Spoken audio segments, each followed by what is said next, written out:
Ẹ kú dédé àsìkò yìí, èyí làwọn ìròyìn tó jẹyọ nínú ìwé ìròyìn The Matrix tó jáde lónìí Ọjọ́bọ̀, Thursday, ọjọ́ 19 oṣù Kejìlá ọdún 2024.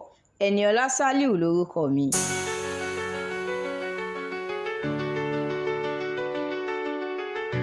Ọ̀pọ̀ ènìyàn ló ti ń fojú ìwòye wọn hàn lórí àbá ìṣúná ààrẹ Tinubu.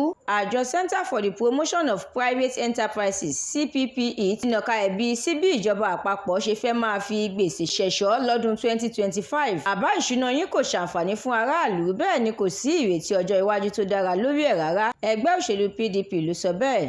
Ètò ààbò, ìpèsè ohun amáyédẹrùn àti ètò ẹ̀kọ́ ló wà lókè téńté tábìlì àbá ètò ìṣúná náà.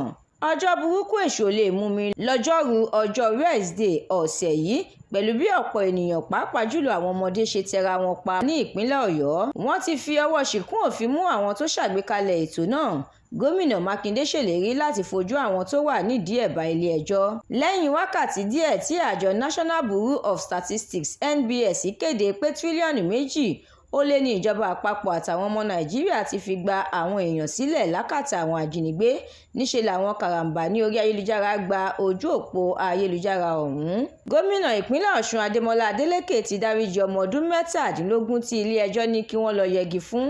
Àjọ NAFDAC ti ba àwọn ayédèrú ọjà àtàwọn èyí tí ọjọ́ ti lọ lórí ẹ̀ tí owó rẹ̀ kò dín ní bílíọ̀nù 5 náírà jẹ́ ní ìpínlẹ̀ Abia. Ìròyìn eré ìdárayá. Ẹgbẹ́ agbábọ́ọ̀lù Arsenal, Newcastle àti Liverpool ti yan ọyàn sípele tó kángun sí àṣekágbá nínú ìdíje Carabao Cup.